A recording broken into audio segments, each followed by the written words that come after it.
엄마, 그 돈 우리 거예요. 우리 상속분이라고요. 지금처럼 살면 아무 문제 없잖아요. 이제 와서 왜 이혼을 해서 자식들한테 손해를 입히는 거예요? 그게 너희들한테 손해니? 손해 맞아요. 엄마가 우리 돈을 훔쳐가는 거예요. 도둑질이라고요. 제 딸과 아들이 제 앞에서 소리를 지르던 그날을 저는 평생 잊지 못할 겁니다. 65년을 살아오면서 많은 일을 겪었습니다만 제 자식이 제게 돈을 들먹이며 고함을 지를 줄은 상상도 못했어요. 40년을 함께 산 남편의 외도도 그 수많은 배신의 순간들도 견뎌냈는데 정작 저를 무너뜨린 건 제가 평생 사랑으로 키운 자식들이었습니다. 저는 올해 65입니다. 이 나이에 황혼이혼을 했어요. 그리고 그 대가로 자식들에게 버림받았죠. 아니, 정확히 말하면 제가 이혼하면서 남편에게서 받은 재산 때문에 자식들이 저를 원망하게 됐습니다. 여러분, 혹시 상상할 수 있으세요? 평생 헌신한 엄마가 이혼하면서 받은 재산 때문에 자식들에게 도둑 취급을 받는 거요. 오늘 이야기 시작하기 전에 무료로 할 수 있는 구독, 좋아요 꼭 눌러주시면 좋은 일이 생길 거예요. 제 이름은 박선희입니다. 결혼한 지 올해로 40년이었습니다. 25살의 맞선으로 만나 결혼했어요. 그때는 그랬잖아요. 부모님이 정해주신 분과 결혼하는 게 당연하던 시절이었죠. 남편 강민수 씨는 작은 회사를 다니는 성실해 보이는 사람이었어요. 키도 크고 말도 잘하고 뭐 나쁠 게 없어 보였습니다. 선희 씨, 나랑 결혼하면 고생은 안 시킬게요. 내가 열심히 일해서 꼭 잘 살게 해줄 테니까.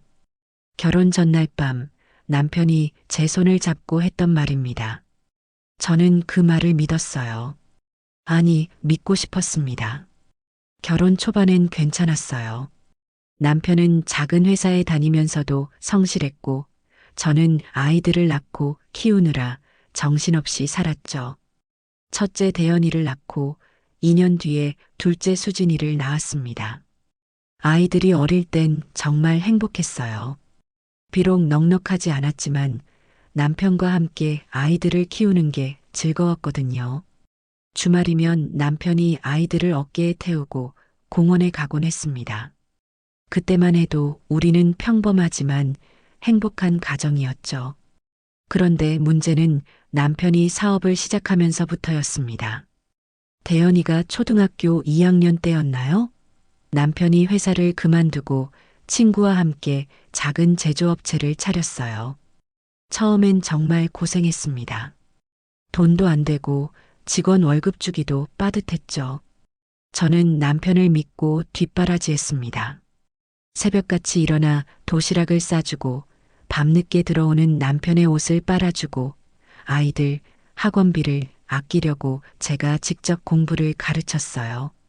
한 푼이라도 아끼려고 친정 어머니한테 반찬을 얻어오기도 했습니다.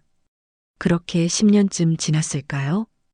회사가 조금씩 자리를 잡기 시작했어요.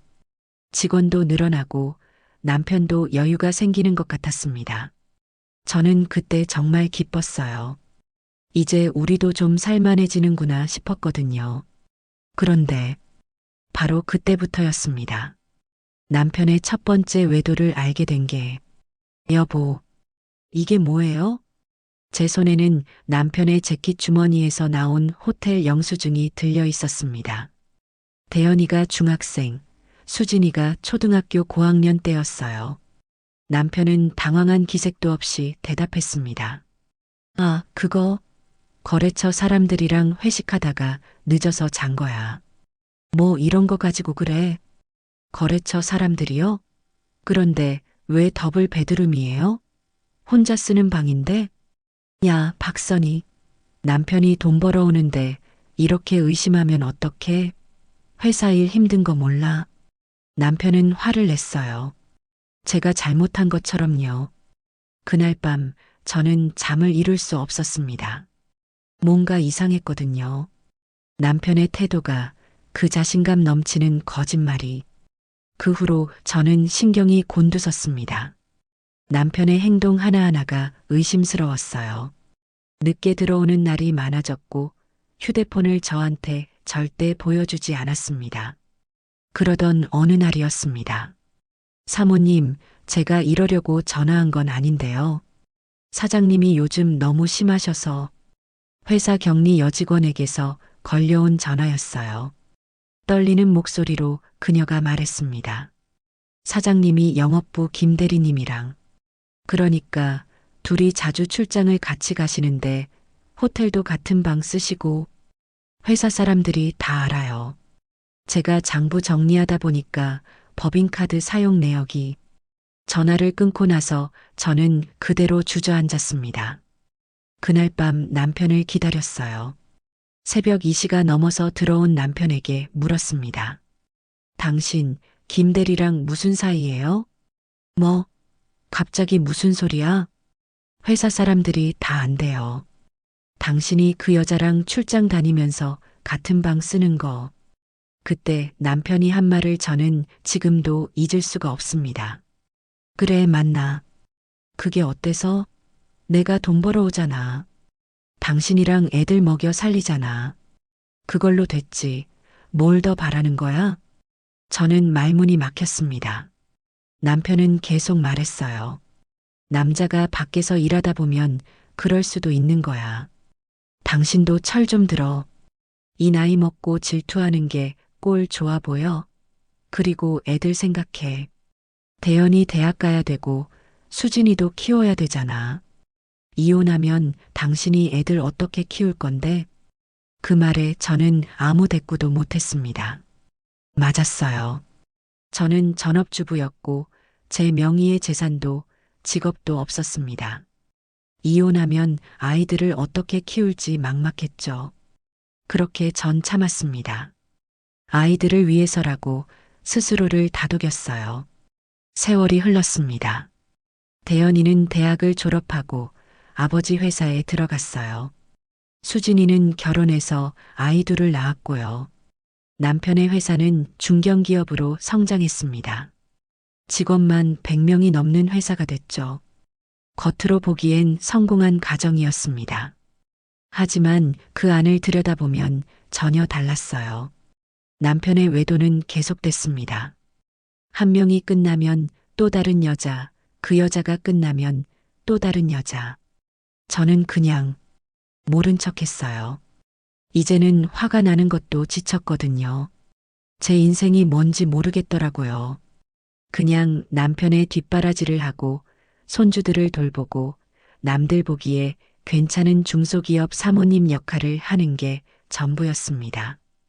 60세가 넘어가니까 생각이 들더라고요.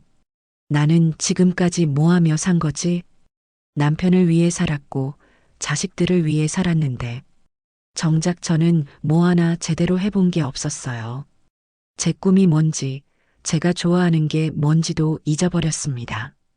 그러던 중 결정적인 사건이 터졌습니다. 몇 해 전 가을날 친구 영숙이가 저를 만나자고 했습니다.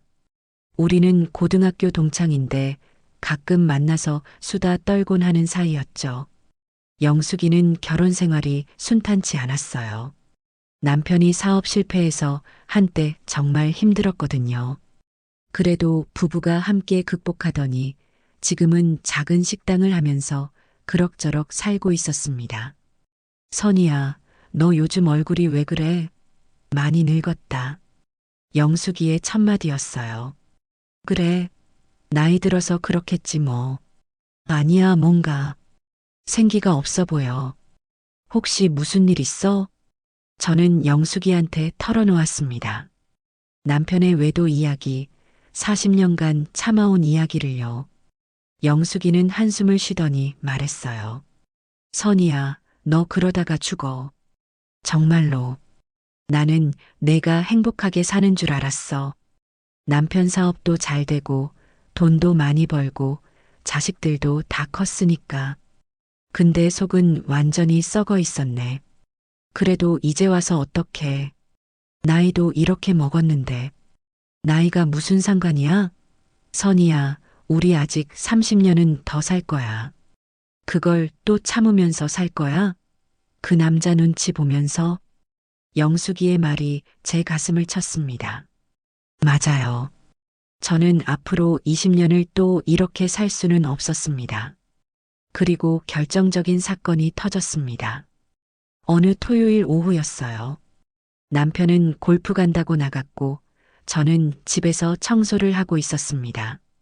남편 서재를 정리하다가 서랍 깊숙한 곳에서 무언가를 발견했어요. 작은 상자 안에 반지가 들어 있었습니다. 여자용 다이아몬드 반지였어요. 제가 가진 반지가 아니었습니다. 그 순간 머릿속이 하얘지더라고요. 손이 떨렸습니다. 상자를 더 뒤져보니 카드가 하나 나왔어요.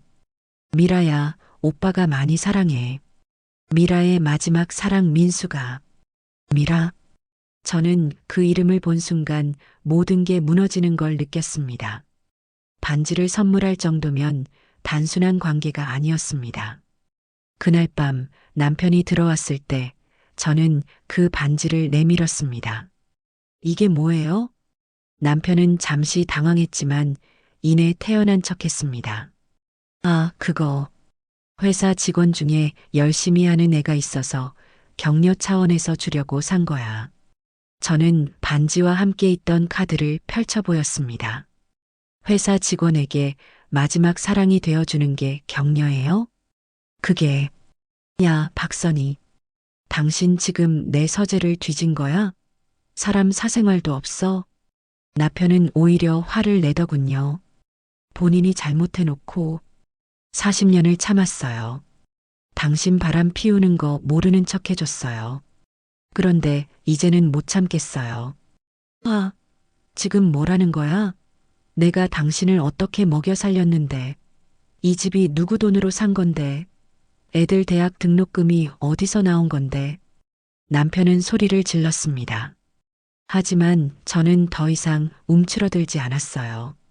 맞아요. 당신이 돈을 벌었죠. 그런데 저는요? 저는 40년간 당신 뒷바라지하고 애들 키우고 시부모님 모시고 당신 회사 일 도와주고 그렇게 살았어요. 그런데 당신은 저한테 한 게 뭐예요? 외도하고 거짓말하고 저를 무시한 것밖에 없잖아요. 제 목소리가 떨렸지만 말을 멈추지 않았습니다. 이혼해요. 저는 이제 더 이상 당신과 못 살겠어요. 뭐? 이혼? 야, 정신 차려. 당신 나이가 몇인데 이혼을 해? 이혼하면 당신 어떻게 살 건데? 그건 제가 알아서 할게요. 어쨌든 저는 이혼할 거예요. 남편은 비웃었습니다. 좋아, 이혼하자. 근데 당신 재산 분할 같은 거 기대하지 마. 회사 재산은 다 내 명이니까. 당신은 빈손으로 나가는 거야. 아니에요. 법적으로 재산 분할 청구할 거예요. 40년간 제가 기여한 몫을 받을 거예요. 그날 이후 저는 변호사를 찾아갔습니다. 변호사 상담을 받고 나니까 제 선택이 틀리지 않았다는 확신이 들었습니다. 이혼 소송은 생각보다 길어졌어요. 남편이 완강하게 버텼거든요. 재산을 최대한 숨기려고 했고 외도 사실도 부인했습니다. 하지만 저도 만만치 않았습니다. 40년을 함께 살았으니 남편의 비리나 외도 증거를 모으는 건 어렵지 않았어요. 회사 직원 중에 제 편을 들어주는 사람도 있었고요. 그 과정에서 가장 힘들었던 건 자식들의 반응이었습니다. 큰아들 대현이가 제게 전화를 했어요. 엄마, 무슨 짓이에요? 왜 갑자기 아버지랑 이혼한다는 거예요? 대현아, 엄마는 더 이상 못 참겠어. 네 아버지가 엄마한테 그동안 어떻게 했는지 너도 알잖니. 그래도 그렇지. 그 나이에 이혼이요? 창피해서 어떡해요. 제 처가에서 알면 어쩌려고요? 대현이의 말에 저는 기가 막혔습니다. 너는 엄마 마음은 생각 안 해? 엄마가 얼마나 힘들었는지는 몰라. 엄마는 그냥 참고 사세요. 아버지가 돈을 벌어오잖아요. 그걸로 됐지. 뭘 더 바라는 거예요? 아들의 말이 남편이 했던 말과 똑같더군요. 수진이도 마찬가지였어요. 엄마, 다시 생각해 보세요. 이혼하면 엄마도 힘들어요. 창피하게 시댁엔 뭐라고 말해요? 수진아, 엄마, 아버지가 바람 피우는 거야 나쁜 거지만 그래도 우리한테는 좋은 아버지잖아요. 돈도 많이 벌어주시고 그냥 눈 감아주시면 안 돼요? 자식들은 제 편이 아니었습니다. 오히려 남편 편이었어요. 자식들이 이토록 이혼을 반대하는 이유를 알게 되었을 때 저는 결혼 생활 40년간 제 인생이 송두리째 흔들리는 것 같았습니다. 이혼 조정 과정에서 재산 분할 규모가 나왔습니다. 변호사가 말했어요. 사모님, 재산 분할로 약 15억 정도 받으실 수 있을 것 같습니다. 남편분 재산의 약 40% 정도예요. 사모님의 기여도를 인정받은 겁니다. 15억. 평생 제 명의로 가져본 적 없는 큰 돈이었어요. 그런데 그 소식을 들은 자식들의 반응은 충격적이었습니다. 대연이가 법률사무소 상담을 받고 나서 제게 전화를 걸었어요. 엄마, 15억이요? 15억이나 가져간다고요? 대연아, 그게 무슨... 엄마 미쳤어요? 그게 얼마인 줄 알아요? 그 돈이면 내가 강남에 집 살 수 있는 돈이에요. 대연아, 이게 무슨 말이니? 엄마가 그 돈 가져가면 우리는 뭘 받아요? 응? 회사 지분에서도 엄마 모 떼어내면 우리가 받을 게 절반도 안 남는다고요. 저는 말문이 막혔습니다. 엄마, 솔직히 말할게요. 엄마는 평생 뭐 했어요? 집에서 밥이나 하고 TV나 보고 그게 다잖아요. 돈은 아버지가 다 벌었어요. 근데 왜 엄마가 절반을 가져가요? 대연아, 엄마가 너희들 키우고 집안 살림하고 그런 거 요즘 엄마들 다 해요. 그게 뭐 대단한 일이에요? 가사 도우미 쓰면 되는 일을 가지고 15억이나 가져간다고요? 대연이의 목소리는 분노로 가득 차 있었습니다. 엄마, 그냥 지금처럼 살면 아무 문제 없잖아요. 왜 이제 와서 이혼을 한다고 하셔서 자식들한테 손해를 입히는 거예요? 자그마치 15억이에요. 대연아, 그게 손해가 아니라 손해 맞아요. 엄마가 우리 돈을 훔쳐가는 거예요. 도둑질이라고요. 뭐? 저는 믿을 수가 없었습니다. 제 아들이 저한테 도둑이라고 말하다니. 엄마, 이혼은 엄마 마음대로 하셨잖아요. 우리는 반대했어요. 근데 재산까지 가져가시면 안 되죠. 그냥 깨끗하게 나가세요. 빈손으로. 대연아, 이게 무슨... 엄마, 그 나이에 돈이 왜 필요해요? 몇 년이나 더 살 것도 아니면서. 우리는 애들 키워야 되고 집도 사야 되고 앞날이 창창한데. 그 말을 듣는 순간 제 심장이 얼어붙는 것 같았습니다. 며칠 후 수진이가 집으로 찾아왔습니다. 얼굴에는 화가 가득했어요. 엄마, 이거 취소 못해요? 뭘 취소? 재산 분할이요. 15억 받는 거요. 수진아, 그건 법원에서 결정한. 법원이 뭘 알아요? 엄마가 포기하면 되잖아요. 수진이가 소리를 질렀습니다. 엄마, 나 진짜 기가 막혀요. 엄마가 그렇게 돈에 눈이 먼 사람인 줄 몰랐어요. 수진아, 친구들한테 말했더니 다 놀래요. 내 엄마가 15억을 받아간다고? 미쳤다 이러더라고요. 나 진짜 창피해서 못 살겠어요.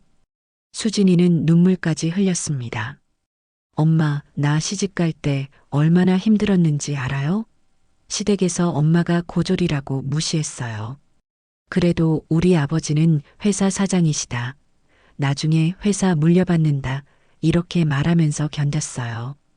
말문이 막혀서 멍하니 쳐다보는 저에게 수진이는 계속 소리치며 말했어요.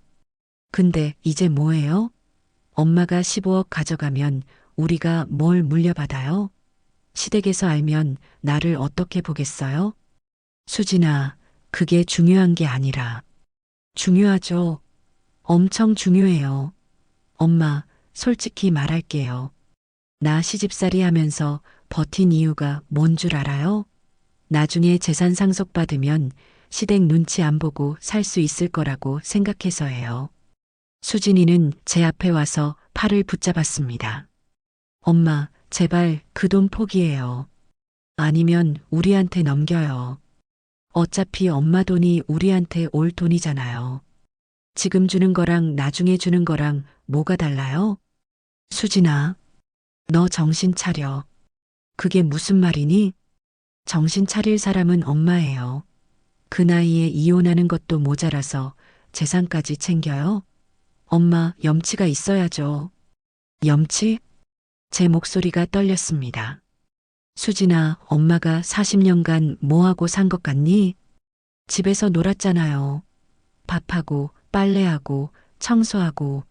그게 뭐 대단한 일이에요?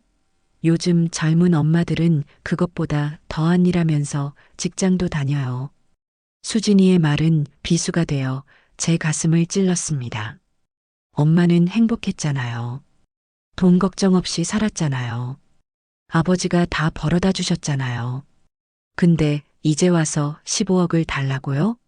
그게 말이 돼요? 저는 아무 말도 할 수 없었습니다. 엄마, 내 입장도 좀 생각해봐요. 나 시댁에서 이미 재산 노리고 시집 왔다는 소리 들어요. 근데 정작 재산은 엄마가 다 가져가면 나는 뭐가 돼요? 수진이는 울먹이며 말했습니다. 엄마, 우리는 엄마 자식이에요. 피부치잖아요. 근데 왜 우리 것을 빼앗아 가요? 왜 우리를 이렇게 배신해요? 저는 그 자리에 주저앉고 싶었습니다. 제가 평생 사랑으로 키운 자식들이 저를 도둑이라고 배신자라고 말하고 있었어요. 다음 날 대연이와 수진이가 함께 찾아왔습니다. 둘 다 단단히 각오한 표정이었어요. 엄마, 우리 최종 제안할게요. 대연이가 말했습니다. 재산 분할 5억으로 줄여요. 15억은 너무 많아요. 대연아, 엄마 혼자 쓰기에 5억이면 충분하잖아요. 나머지 10억은 우리가 가지고 회사도 우리가 물려받는 거예요. 그건 너희들이 제안하는 게 아니야. 법원에서 이미 결정. 법원 결정도 엄마가 포기하면 되잖아요. 수진이가 소리쳤습니다. 엄마, 생각해봐요. 엄마는 이제 늙었잖아요. 몇 년 더 살 것도 아니잖아요. 근데 우리는 달라요. 우리는 애들 키워야 되고 애들 학자금에 결혼자금까지 돈 들어갈 일만 있다고요. 수진아, 그게 무슨 현실적인 얘기예요. 엄마, 솔직히 엄마가 80살까지 산다고 쳐도 15년밖에 안 남았어요. 15년에 15억이면 1년에 1억씩이에요. 그렇게까지 쓸 일 있어요? 대연이가 거들었어요. 맞아요, 엄마. 엄마는 건강도 안 좋으시잖아요.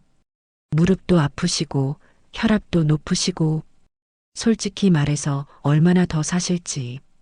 대연아, 저는 소리쳤습니다. 너 지금 무슨 말하는 거니? 엄마한테? 사실을 말하는 거예요. 엄마 현실을 봐요. 엄마보다 우리가 그 돈이 더 필요해요.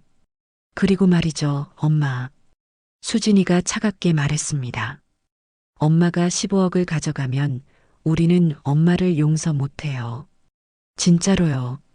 엄마를 남으로 생각할 거예요. 뭐?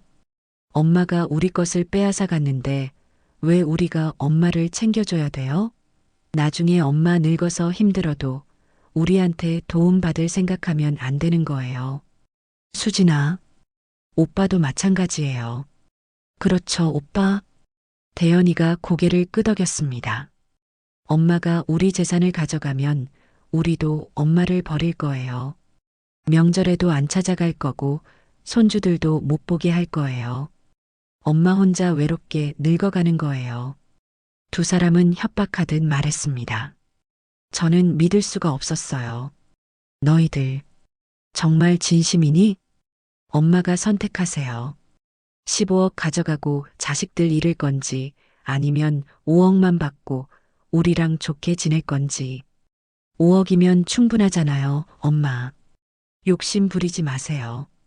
자식들의 차가운 눈빛을 보며 저는 온몸이 떨렸습니다.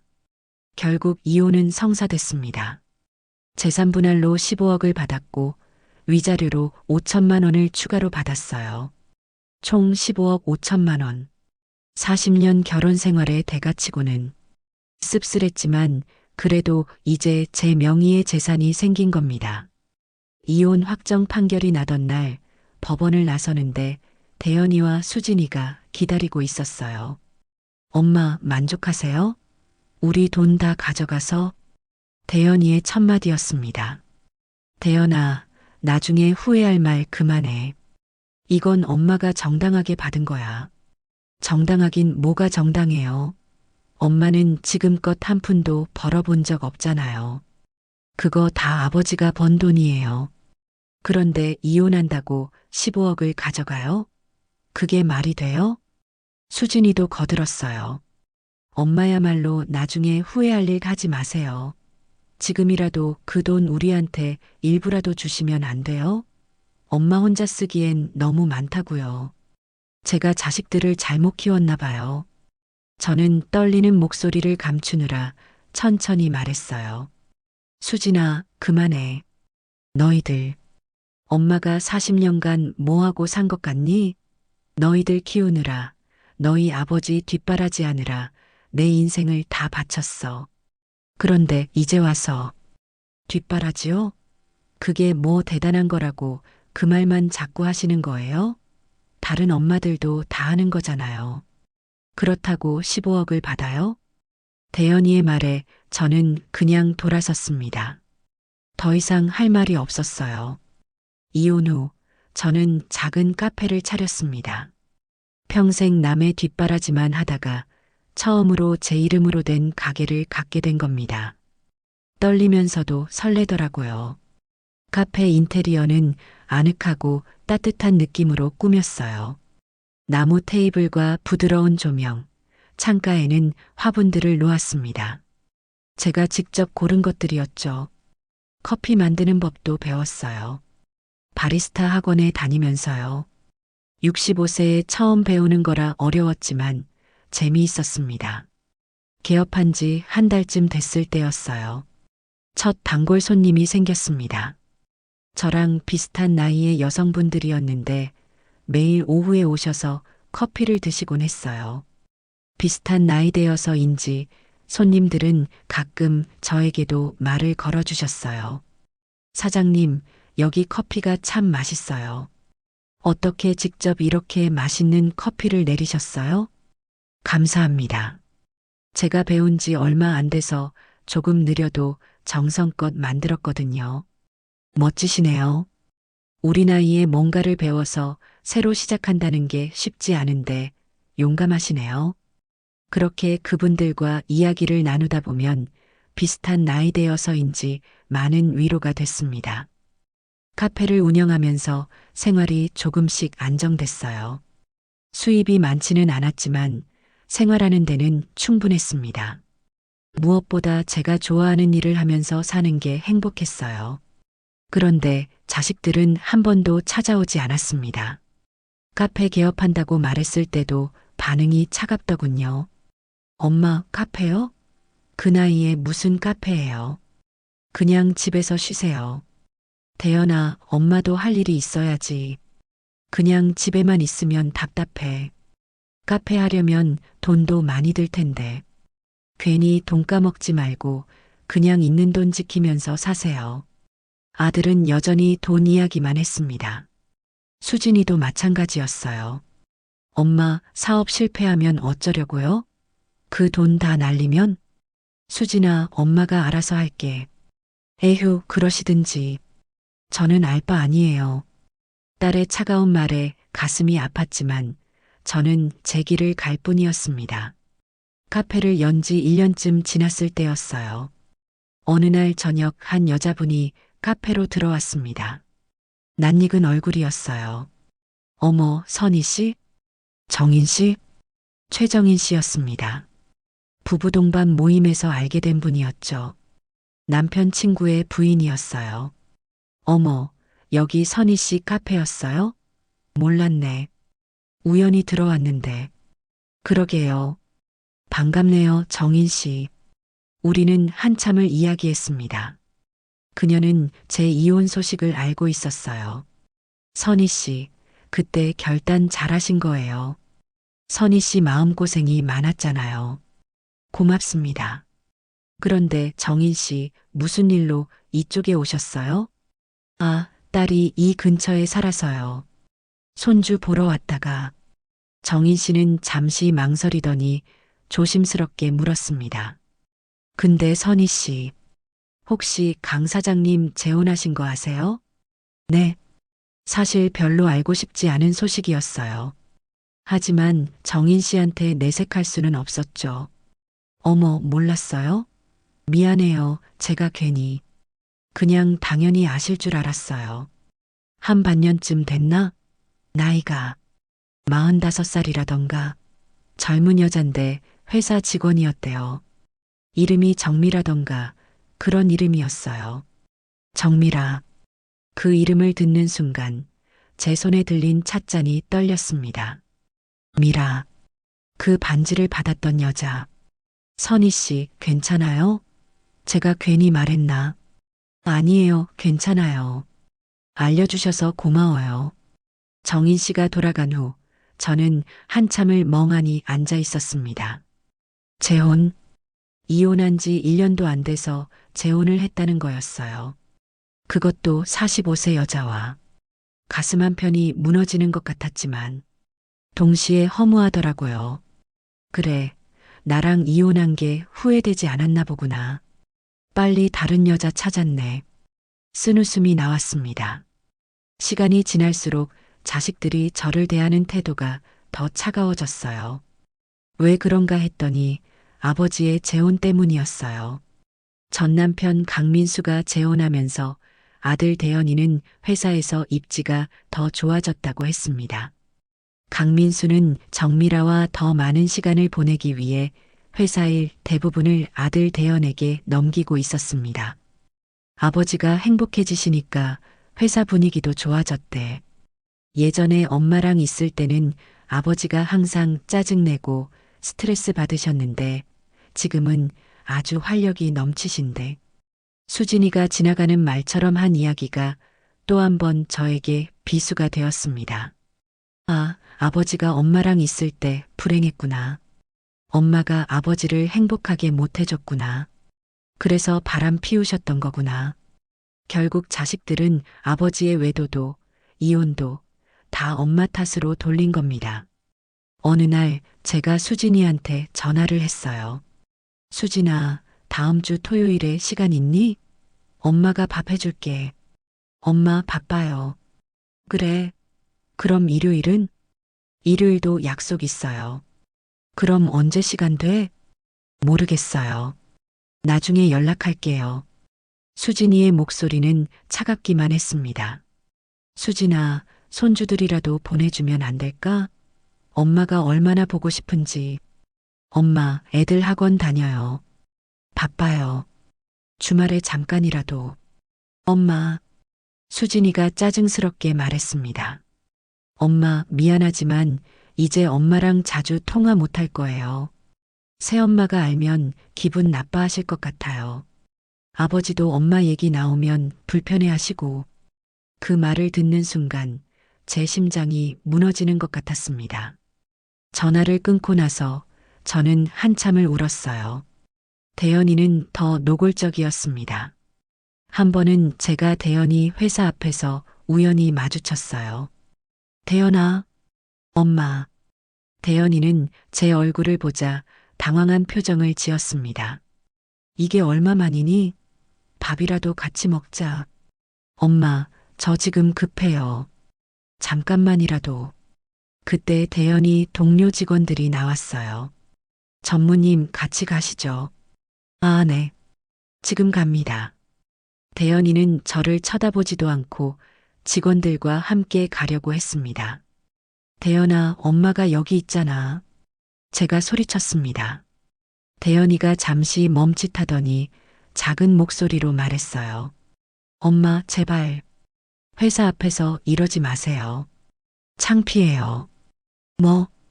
회사 사람들이 다 봐요. 엄마가 여기 오시면 곤란해요. 대연아, 엄마가 뭐가 창피한데. 엄마. 대연이가 주변을 둘러보며 작은 목소리로 말했습니다. 엄마, 회사에서 다 알아요. 엄마가 아버지랑 이혼하고 15억 받아간 거. 사람들이 수군거려요. 전무 어머니가 돈 때문에 이혼했대. 나이 들어서도 욕심이 많으시네. 이런 소리 한다고요. 기가 막혔습니다. 엄마한테 재산 분할해 주느라 회사가 휘청거렸는데 새엄마가 그거 잘 정리해서 회사가 굴러가는 거라고 직원들도 다 알아요. 대연이는 제 얼굴을 똑바로 보지 못하고 말했습니다. 솔직히 말하면요, 엄마. 회사에서 제 입지를 생각해서라도 엄마는 저랑 거리를 더 주시면 좋겠어요. 대연아, 새엄마가 아버지 사업에 도움되게 해주시니까 아버지도 기분 좋아지셔서 저한테도 잘해주세요. 전무자리도 확실히 해주시고 회사 지분도 더 물려주신다고 하셨어요. 엄마 때문에 그게 틀어지면 안 되잖아요. 너 지금 무슨 말하는 거니? 현실적인 얘기예요, 엄마. 이제 아버지한테는 새 부인이 있어요. 저는 아버지 편에 서야 해요. 제 미래를 위해서라도요. 대연이는 그렇게 말하고 돌아섰습니다. 아들의 말은 비수가 되어 제 가슴을 찔렀습니다. 제가 평생 사랑으로 키운 자식들이 저를 창피해하고 부인하고 버린다는 게 믿기지 않았습니다. 추석날 저는 혼자 카페에서 송편을 먹었습니다. 예전 같았으면 자식들이 다 모여서 차례를 지내곤 했는데 올해는 연락이 없더군요. 창밖으로는 가족들이 손잡고 다니는 모습이 보였어요. 내 가족은 어디에 있는 걸까? 그때 카페 문이 열리며 영숙이가 들어왔습니다. 선이야, 여기 있었구나. 혼자 있을 것 같아서 왔어. 영숙아, 우리 같이 추석 보내자. 내 남편도 데려왔어. 영숙이 부부가 함께 앉아 저와 송편을 먹었습니다. 선이야, 괜찮아. 가족이 꼭 피를 나눈 사람들만은 아니야. 우리가 내 가족이야. 영숙이의 말에 눈물이 났습니다. 그렇게 저는 친구와 함께 추석을 보냈어요. 쓸쓸했지만 그래도 혼자는 아니었습니다. 그렇게 3년이 흘렀습니다. 자식들과는 거의 연락이 끊겼어요. 명절에도 생일에도 연락이 없었습니다. 제가 먼저 전화해도 짧게 끊곤 했죠. 손주들 얼굴도 3년간 한 번도 못 봤어요. 사진으로만 SNS에 올라온 걸 보곤 했습니다. 그것마저도 수진이가 저를 차단해서 볼 수 없게 됐지만요. 처음엔 정말 외롭고 서러웠습니다. 밤마다 울기도 많이 울었어요. 하지만 시간이 지나면서 조금씩 담담해졌습니다. 카페 단골 손님들이 제 가족이 되어갔어요. 서로의 이야기를 나누고 위로하고 격려하는 관계들이 생겼습니다. 영숙이도 자주 카페에 왔어요. 선이야, 너 요즘 표정 많이 밝아졌다. 예전보다 훨씬 좋아 보여. 그래, 나도 그런 것 같아. 마음이 편해졌어. 그치? 자식들이랑 떨어져 있으니까 오히려 속 편하지? 응. 처음엔 서럽고 외로웠는데 이제는 괜찮아. 오히려 자유로워진 것 같아. 정말 그랬어요. 자식들 눈치 안 보고 전 남편 눈치 안 보고 오롯이 제 삶을 사는 게 이렇게 평화로운 줄 몰랐습니다. 카페 단골 손님 중에 70대 할머니가 한 분 계셨어요. 사장님, 나도 당신처럼 살 걸 그랬어요. 나는 평생 자식들 위해 살았는데 늙으니까 자식들이 짐이라고 하더라고. 요양원 보내려고 해요. 어머, 당신은 잘하신 거예요. 일찍 정리하고 당신 인생 사는 거. 나처럼 끝까지 참다가 결국 버림받는 것보다 훨씬 나아요. 그분의 말에 제 선택이 틀리지 않았다는 확신이 들었습니다. 그런데 평화로운 일상은 오래가지 못했습니다. 3년째 되던 어느 가을날이었습니다. 카페에서 손님들에게 커피를 내리고 있는데 휴대폰이 울렸어요. 대연이었습니다. 3년 만에 처음 걸려온 전화였죠. 여보세요? 엄마. 대연이의 목소리가 떨리고 있었습니다. 왜 무슨 일이니? 아버지가 쓰러지셨어요. 뭐? 뇌졸중이래요. 갑자기 쓰러지셔서 병원에 계세요. 지금 중환자실에. 순간 머릿속이 복잡해졌습니다. 전 남편이 쓰러졌다는 소식. 놀랍기도 했지만 동시에 그래서 어쩌라고? 라는 생각도 들었어요. 그래서 나한테 왜 전화한 거니? 엄마가 알아야 할 것 같아서요. 대연아, 나는 이미 그 사람이랑 남이야. 그리고 새 부인이 있잖니. 그분이 알아서 하실 거 아니야? 그게 새엄마가. 대연이는 말을 흐렸습니다. 새엄마가 어쨌는데? 나중에 얘기해요. 일단 아버지 상태가 어떻게 되는지 봐야 할 것 같아요. 대연이는 그렇게 말하고 전화를 끊었습니다. 저는 휴대폰을 내려놓고 한참을 멍하니 서 있었어요. 그런데 이상했습니다. 마음 한편이 불안하더라고요. 무슨 일이 있는 건가? 일주일쯤 지났을까요? 수진이한테서 전화가 왔습니다. 엄마.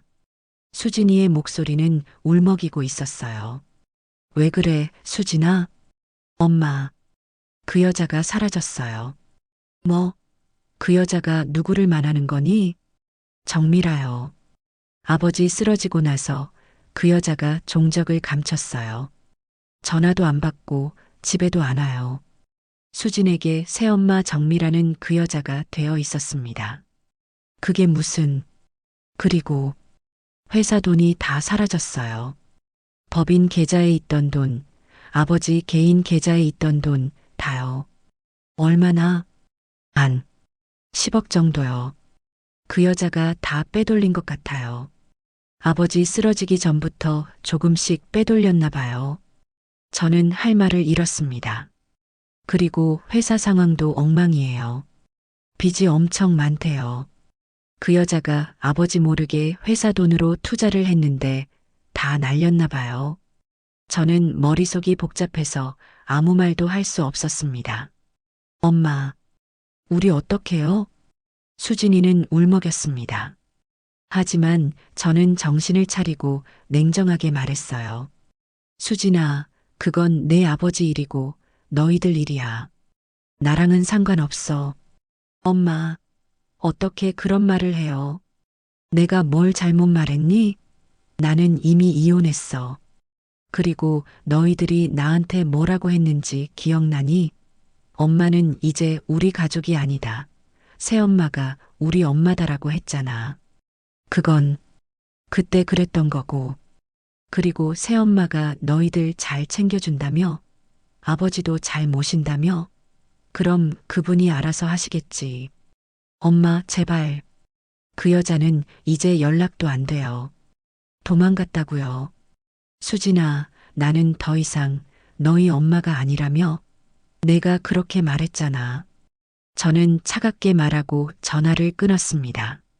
손이 떨렸지만 마음은 담담했습니다. 며칠 후 대연이가 카페로 찾아왔습니다. 3년 만에 보는 아들이었어요.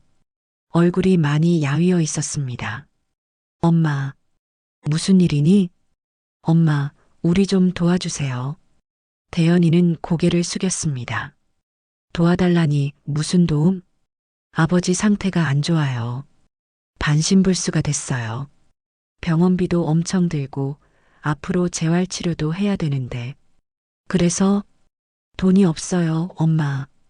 그 여자가 다 가져갔어요. 그리고 회사도 빚더미예요. 곧 부도날 것 같아요. 아들 대연에게도 정미라는 이제 새엄마가 아니라 그 여자였습니다. 엄마, 우리 어떡해요? 이러다가 다 망해요. 대연이는 처음으로 제 앞에서 울었습니다. 하지만 저는 동요하지 않았어요. 대연아, 그건 내가 알아서 할 일이야. 회사도 네가 전무로 있었잖니. 아버지 병간호도 네가 해야지. 엄마, 저 혼자서는 안 돼요. 돈도 필요하고 사람도 필요하고. 그때 대연이가 조심스럽게 말했습니다. 엄마가 이혼하면서 받은 돈 있잖아요. 응? 그거 일부만이라도 저희한테 빌려주시면 안 돼요? 회사 살리는 데 쓰고 아버지 병원비 내고. 저는 믿을 수가 없었습니다. 대연아, 너 지금 무슨 말 하는 거니? 엄마, 제발이요. 그 돈이 원래 우리 상속분이었잖아요. 엄마가 가져간 거니까 이럴 때 좀 도와주시면 안 돼요? 5억만 빌려주세요. 아니, 3억만이라도요. 제발이에요, 엄마. 저는 한참을 아들을 바라봤습니다. 그리고 차분하게 말했어요. 안 돼. 엄마. 대연아, 그 돈은 내가 40년간 희생한 대가로 법적으로 받은 거야. 너희 돈이 아니라고. 하지만, 그리고 너희들이 나한테 뭐라고 했는지 기억나니? 나를 가족이 아니라고 했잖아. 창피하다고 했잖아. 엄마, 그건 제가 잘못 생각한 거예요. 죄송해요. 지금 사과한다고 달라지는 게 있니? 너희는 그동안 나를 외면했어. 손주들도 못 보게 했잖아. 대연이는 아무 말도 못했습니다. 저는 계속 말했어요. 그리고 말이야, 대연아. 너희 아버지가 재혼한 젊은 여자한테 속은 건 본인 자업자득이야. 나는 40년간 그 사람을 헌신적으로 섬겼어. 그런데도 외도하고 날 무시했지. 그래서 내가 이혼한 거고.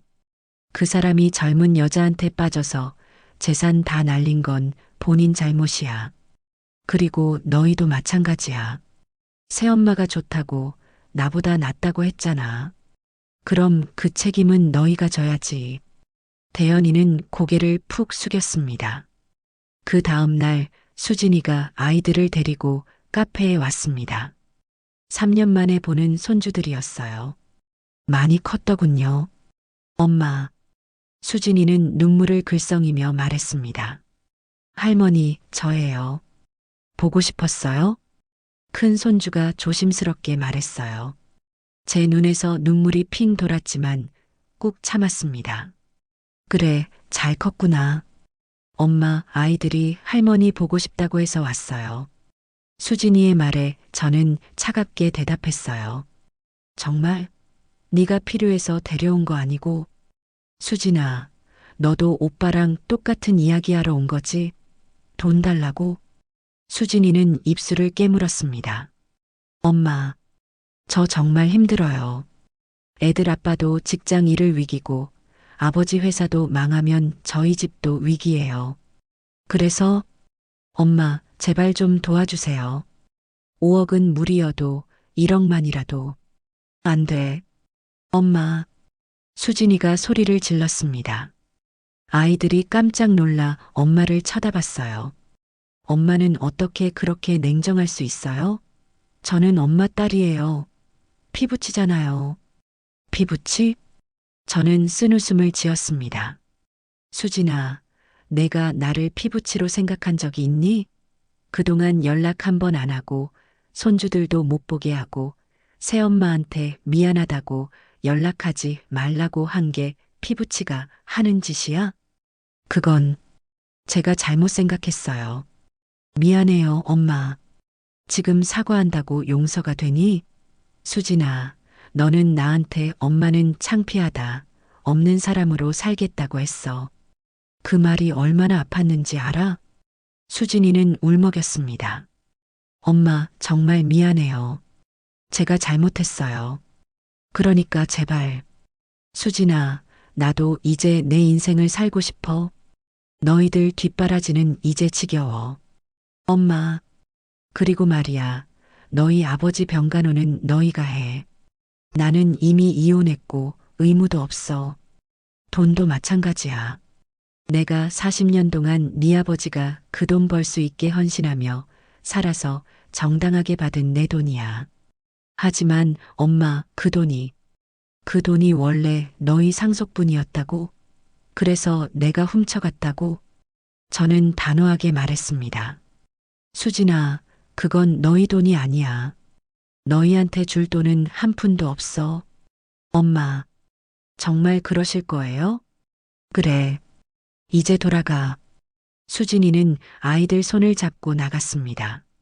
손주들이 뒤돌아보며 저를 쳐다봤지만 저는 고개를 돌렸어요. 가슴이 아팠지만 흔들리지 않았습니다. 일주일쯤 지났을까요? 대연이한테서 다시 전화가 왔습니다. 엄마, 아버지 병원에 한 번만 와주시면 안 될까요? 병간호 해달라는 게 아니에요. 그냥 한 번만 얼굴이라도 보고 가세요. 대연아, 나는. 엄마, 제발이에요. 아버지가 엄마 이름을 부르고 있어요. 의식이 왔다 갔다 하는데 가끔 정신 들 때 엄마를 찾으세요. 저는 잠시 망설였습니다. 엄마, 진짜 한 번만이에요. 다른 거 부탁 안 할게요. 그냥 아버지 얼굴만 보고 가세요. 그게 아버지 마지막 소원일 수도 있어요. 알았어. 한 번만 갈게. 고맙습니다, 엄마. 전화를 끊고 나서 한숨을 쉬었습니다. 왜 내가 가야 하는 거지? 하지만 40년을 함께 산 사람인데 마지막 얼굴 정도는 봐주는 게 맞는 건가 싶기도 했어요. 다음 날 병원에 갔습니다. 중환자실 앞에 대연이와 수진이가 기다리고 있었어요. 엄마 오셨어요. 응. 아버지는 어때? 지금은 의식이 없으세요. 그래도 들어가 보세요. 중환자실 문을 열고 들어갔습니다. 침대에 누운 전 남편의 모습을 보는 순간 가슴이 뭉클했어요. 반신불수가 되어 움직이지 못하는 모습, 온몸에 연결된 의료기기들. 한때는 건강하고 자신감 넘치던 사람이었는데 이렇게 변해 있더군요. 저는 침대 옆에 앉아 그의 얼굴을 바라봤습니다. 당신 참 많이 늙었네요. 혼잣말처럼 중얼거렸어요. 40년을 함께 살았는데 결국 이렇게 됐네요. 당신이 날 좀 더 사랑해줬더라면, 날 좀 더 존중해줬더라면, 우리가 이렇게까지 되진 않았을 텐데. 전 남편은 아무 대답이 없었습니다. 저는 한참을 그렇게 앉아 있다가 일어났어요. 그래도 마지막이니까 편히 가세요. 원망은 안 해요. 이제 우리 각자의 길을 가는 거예요. 중환자실을 나왔습니다. 대연이와 수진이가 저를 기다리고 있었어요. 엄마, 아버지 얼굴 보고 오셨어요? 응. 나 이제 갈게. 엄마. 수진이가 제 팔을 붙잡았습니다. 엄마, 잠깐만요. 할 얘기가 있어요. 무슨 얘기? 두 사람은 서로 눈빛을 교환하더니 대연이가 입을 열었습니다. 엄마, 사실은요. 아버지 병원비가 너무 많이 나와요. 한 달에 1,000만 원씩 나가거든요. 그리고 앞으로 재활치료도 해야 되는데. 그래서 엄마가 병원비 좀 도와주시면 안 될까요? 저희는 정말 돈이 없어요. 대연아, 너 나한테 다른 거 부탁 안 한다며? 엄마, 근데 이건 정말 급한 일이에요. 병원비 못 내면 아버지를 집으로 데려와야 해요. 그런데 집에서는 돌볼 수가 없어요. 그럼 너희가 돌봐. 엄마. 수진이가 소리쳤습니다. 엄마, 우리한테는 간호사 쓸 돈도 없어요. 엄마가 좀 도와주세요. 두 사람은 제 앞에 무릎을 꿇었어요. 엄마, 제발 부탁이에요. 정말 마지막이에요. 대연이가 울먹이며 말했습니다. 일어나. 보기 흉하게. 엄마. 수진이가 소리쳤습니다. 엄마, 어떻게 그렇게 냉정할 수 있어요? 40년을 같이 산 사람이에요. 아무리 이혼했어도 정이 있잖아요. 저는 차갑게 웃었습니다. 수진아, 내 아버지가 나한테 정이 있었니? 40년간 외도하고 날 무시하고 상처 주면서 정이 있었어? 그리고 너희들이 나한테 정이 있었니? 그동안 나한테 연락도 안 하고 창피해하고 없는 사람 취급하면서 두 사람은 아무 말도 못했습니다. 저는 계속 말했어요. 너희들이 나를 찾는 건 정 때문이 아니야. 돈 때문이지. 아버지 병간호 시킬 사람이 필요해서고 회사 살릴 돈이 필요해서 찾아온 거잖아. 엄마, 그게 아니에요. 그래. 그럼 물어볼게. 만약 내가 돈이 없었으면 너희들이 나를 찾았을까? 침묵이 흘렀습니다. 대연이가 입술을 깨물며 말했습니다. 엄마, 솔직히 말할게요. 맞아요. 저희가 돈 때문에 찾아온 것도 있어요. 하지만 정말로 엄마 도움이 필요해요. 제발이에요. 대연아, 나는 안 돼. 엄마, 그럼 우리 다 죽으라는 거예요? 대연이가 소리를 질렀습니다. 회사가 부도나면 저도 다 끝이에요. 집도 날아가고 아이들 학교도 못 보내요. 수진이네도 마찬가지고요. 그건 내가 알아서 할 일이야. 엄마, 수진이가 바닥을 치며 울었습니다. 엄마, 정말 이러실 거예요? 정말 우리를 이렇게 버리실 거예요? 내가 너희를 버린 게 아니야, 수진아. 너희가 먼저 나를 버렸잖아. 저는 단호하게 말하고 병원을 나섰습니다. 뒤에서 두 사람이 뭐라고 소리치는 게 들렸지만 돌아보지 않았어요. 그날 밤 집으로 돌아와 혼자 앉았습니다. 창밖으로 가을비가 내리고 있었어요. 휴대폰에는 대연이와 수진이한테서 온 문자 메시지가 쌓여 있었습니다. 엄마, 다시 한번 생각해 주세요. 엄마, 제발 부탁이에요. 저는 그 메시지들을 하나하나 읽고 그리고 지웠습니다. 가슴 한편이 아프긴 했어요. 평생 키운 자식들이니까요. 하지만 저는 흔들리지 않기로 했습니다. 왜냐하면 알았거든요. 자식들이 저를 찾는 건 진정한 사랑 때문이 아니라 돈 때문이고 필요 때문이라는 거요. 40년간 헌신했지만 그들은 저를 당연하게 여겼습니다. 이혼하면서 재산 분할 받았다고 도둑 취급했고요. 새엄마가 생겼을 때는 저를 창피해하며 버렸습니다. 그러다가 아버지가 쓰러지고 재산이 날아가니까 이제 다시 찾아온 거예요. 저를 엄마로서가 아니라 돈을 가진 사람으로 본 거죠. 저는 더 이상 그렇게 살고 싶지 않았습니다. 65세에 시작한 새로운 인생. 자식들에게 버림받았지만 저는 자유로웠습니다. 더 이상 눈치 보지 않고, 더 이상 참지 않고, 오롯이 제 삶을 사는 것. 그게 바로 제가 원했던 인생이었습니다.